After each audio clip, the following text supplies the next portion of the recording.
Geordie Journos here at St James's Park, as you would expect. Probably see, just see over my shoulder there, Jordan Guimarães just working away. He's not biting with that one.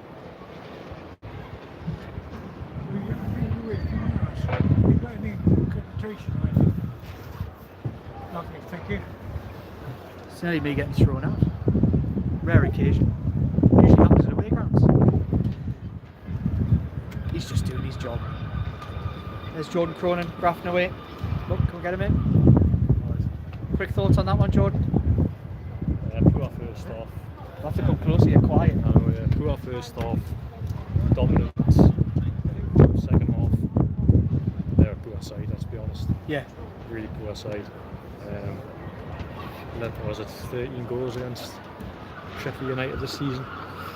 So yeah, I think give Newcastle credit to turn around in the second half. Working some angles on us here. I can't get you. You're so quiet. Like I'm trying to make sure people can hear you. Yeah. So yeah, poor first half. Bring some enthusiasm, mate. Just won 5-1. It was a poor first half, and it was a dominant second half against a poor team. But give Newcastle credit, they turned around, if you like, got the job done, and they took me all that to do here today. Sheffield United relegated, 13 goals they've conceded Newcastle this season. Yeah, it's not much to say really. I just thought it was a routine win in the end. As I say, apart from a really poor opening 45 minutes. Gives you Starman. Starman. If you're in there's one, Bruno Guimarães, serenaded by the fans before kick-off. Lovely display by war flags. Thought it was brilliant. Home, away from home, loved it. And yeah, iconic celebration from Bruno. If he's holding up the corner flag. I hope there's a photo somewhere of Bruno actually doing that. Definitely will be, yeah. As it was quality. But yeah, second half just strutted his stuff. Really an easy afternoon for him, but showed his quality as he always does. So he's my star man. And then below that, I suppose you've got to give Isak a shout out as well, because he scored 2 goals. It's a 23 for the season now. Incredible return. Could have had his hat-trick today, still evades him because I haven't quite got a hat-trick. Do you think anybody's ever going to get a hat-trick? I think if there's going to be a day where somebody got one. Jose Perez was the last hat-trick, wasn't he? I know. That was probably 5 years ago. Yes, yeah, Southampton. Yeah, I remember that game. But yeah, Isak, what can you say about him? He's quality, deadly in front of the goal. Although, as I say, should have had a hat-trick. And a third, I'll give Dan Burn a shout out. I like Dan Burn. I was just going to say, there's so many people in the comments. I can see them flick. As we're talking, we see these comments flicking on the side. So many saying Dan Burn. You love that. Yes, absolutely. Because in the first half, he block after block in the box, and then he cleared one off the line. Just a solid defensive display again from him. As I've said multiple times on our channel, just the stand and skip at the moment, just playing like it. Another solid performance from him. As I say, I can't really wax lyrical enough about him. He has his critics, but I think that return into the centre of defence has really worked, and he's put in some very, very good performances, and rightly getting some praise again after it was a difficult couple of months for him when he was getting criticised for his position at left back. But as I say, I moved back in the central position. He is a central defender, so maybe it shouldn't come as a surprise that he has been proved whilst playing in the middle of defence. Right, I'll let you crack on. Yes. You've got to go and see Eddie Howe yourself. Thanks for that, Jordan. Thank you. We'll go for a little wander, everybody.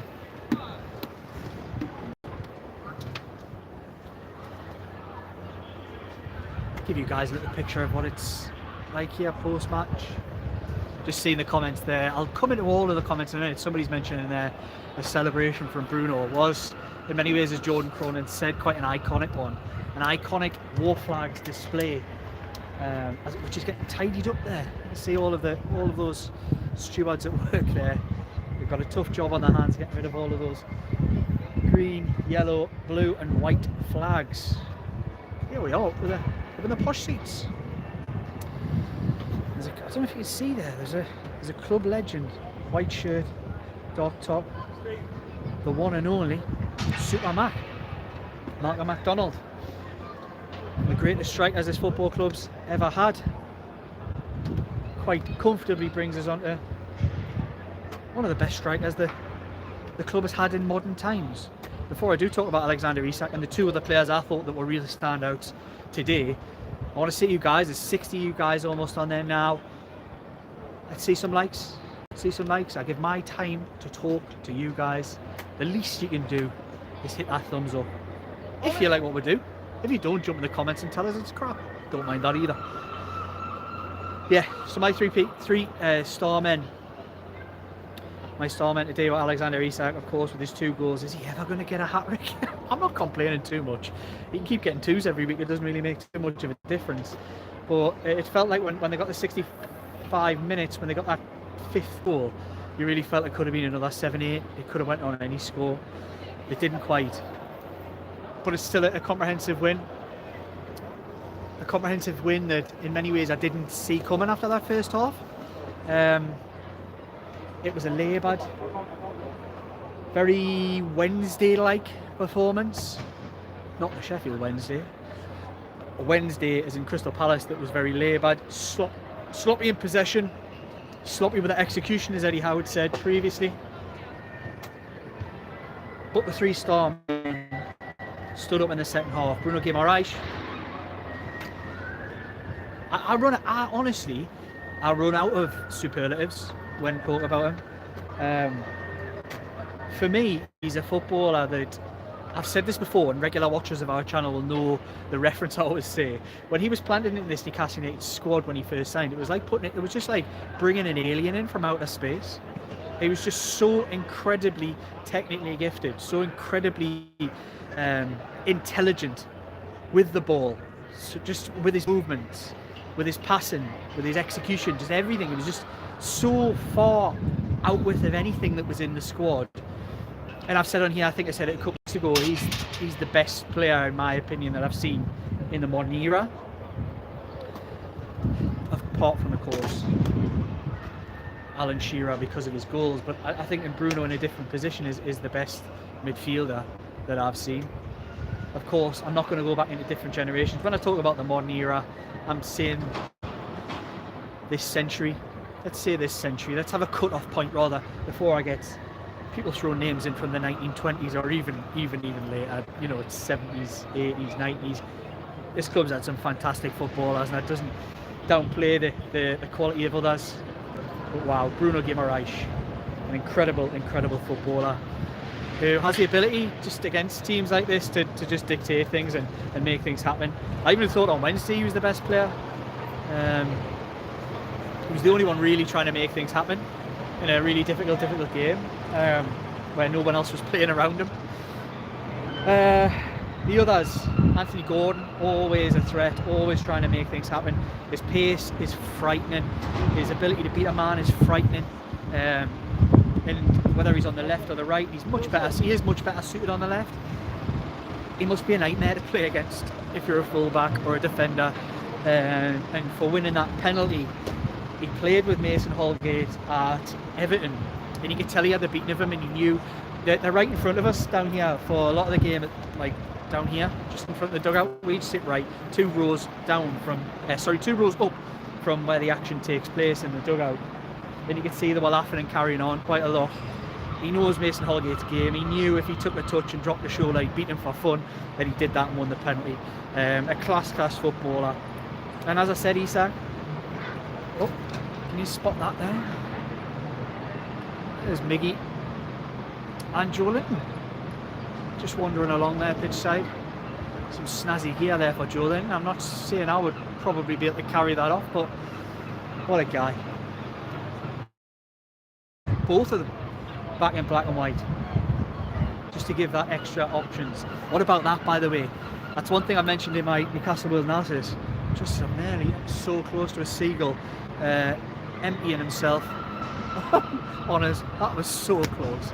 They say it's good luck, but I really wouldn't have felt it was good luck. What an amazing thing that would have been on the Geordie journals. If a seagull had managed to drop a shite on us during the broadcast. So close. I need to be careful here. There's a few of them swooping about. It's only the stadium I like that has that kind of things. They don't tend to come around in St James's Park too often. But anyway, where was I? What was I saying? I'm not even sure what I was saying. I'm going to jump in the comments for the first time, see what you guys are saying. My phone hasn't got a whole lot of battery, so I'm not going to promise I'll be on here a whole length of time, but I'll stay on as long as. Oh, he's so chill. I think you were talking about Jordan there. El Stapleton, poor side, yes. We still got a conclusive win in the end.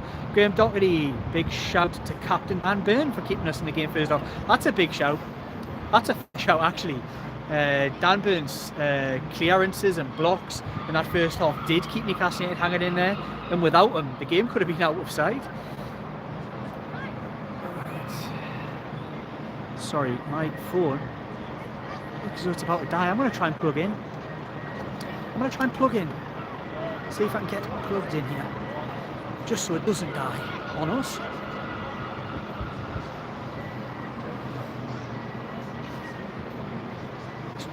Joe Buck from the Shields there. Joe, while I'm plugging this phone in, trying to get some battery in it, what do you think of that? Good win. Game of two halves. Not very good in the first half, but got the win, didn't they? That's all they need to do. I think Sheffield United made it easy for them, but yeah, that was it. Isak. Who's your star man? I think it was. I don't think there was any that particularly impressed. Isak scored twice, but when he scored from the penalty, how much credit can you give him? Yeah. Dan Burn, I thought was really good. Yeah. At times, I think he. But I think I was literally just saying that there. He kept them in the first half, didn't he? Definitely. Solid team performance. I think you've got, and also you've got to mention Bruno because he's brilliant. He is incredible. So I think that for a 5-1 win, there wasn't many standouts for me, but they all did okay. Yeah. Right, cool. There you go. Let's have a look. Let's see if I've managed to. This could go off. And if it goes off, it'll just be more chaos. More Georgie Journal's chaos, but you've kind of come to expect that from what we do. Right, I'll jump back in the comments. Sorry, that's my fingers all over this. Got the Graham Doherty. Johnny Ola, I don't think I've ever been more relieved, especially after that first half. Can't disagree with you there. Lewis James Moore, big Dan Burn, imperious, just as Joe Bucket said there. Johnny Ola, Dubravka couldn't have been more indecisive. What do you think of that comment, Joe? Dubravka? I thought he was alright. I think he made some good saves. I think he can show that they do miss Nick Pope, I think, especially with the coming off the line. There was times where it probably was, but it's a rotated defence, especially in that second half. There's no one who's played in that position. Well, they haven't played together. Yeah. Certainly. I think it's hard for any of them, to be honest, to get any sort of cohesion.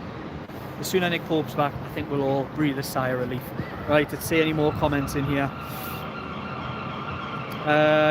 Ali B1, as bad as that started, good job. Not well at first, but it's done and we move on to the next game. Nathan Page, I did not see that second half coming. To be honest, neither did I. Great result in the end, Gary Lee, thanks for your comment. Great result in the end. That first half was shocking, to be honest. Thought Hall looked good today and Big Dan Burn kept us in the first half. Denny Mag, that celebration from Bruno. Yeah, this St James's Park. There's a helicopter goes on. So this St James's Park, the pitch hasn't seen a South American waving a corner flag over their head for quite some time. I think I have to go back to Tino Aspria in the 90s for that kind of celebration. Iconic for the main man, Bruno. Ali B, love the celebration from Bruno. El Stapleton, any news on Share? We won't have any news on Share until Eddie Howe's spoken, and I suspect we still probably won't have any news because he won't give much of an update. Johnny Ola, Supermark and Superstars, remember that? That was Supermark in the background before for anybody who didn't see that. Jordy Ash, hi all, hi mate, and hope you're enjoying it. Give it a like if you guys are enjoying it. Nathan Page, and then the updates on membership. There was something going round the pitches today. Something mag, was it? Joe? Joe's got a picture of it, he'll tell you the exact name of it. But I did see that too, that it sounds like there's going to be some kind of update on that one, but we'll have to wait and see. I don't know anything about it. MAG's official membership. The MAG's official membership, so keep an eye out for that one, I suppose.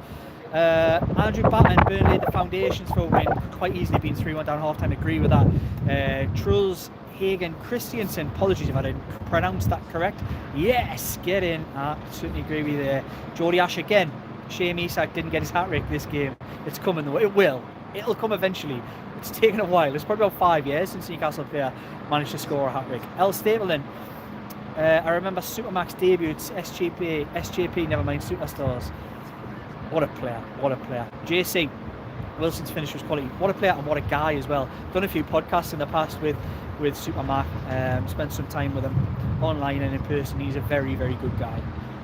Top man and legend of the football club. JC Wilson's finish was quality. Johnny Ola, Burnley made our day.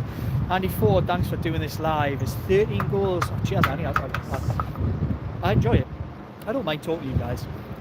It's 13 goals a Premier League record against one team in the same season. According to one of the other Geordie journals, Dominic Skur, it is. Shid, Burn for president. Gary Kilvin, let's be honest, first 50 minutes were absolutely atrocious. There's only his second goal going in, then Sheffield capitulated. I don't like going at individual players, but Sean Longstaff was bad. Tony Selby, how bad is Karius that Dubravka keeps his players week on week? Burn was absolutely outstanding. I think the problem with Karius is that he's been very obvious and clear that he's going to be leaving the football club. I don't think you get rewarded for that kind of behaviour. JC, definitely since Kabai, that must be my comment on Bruno Guimarães. He's better than... Look, I don't want to cause an argument with you guys. I love you guys coming in the comments. Bruno Guimarães? Come on. I love you and Kabai, but he couldn't lace Bruno's boots. Let's be honest about this. Jump in the comments. Let me know if you think you agree.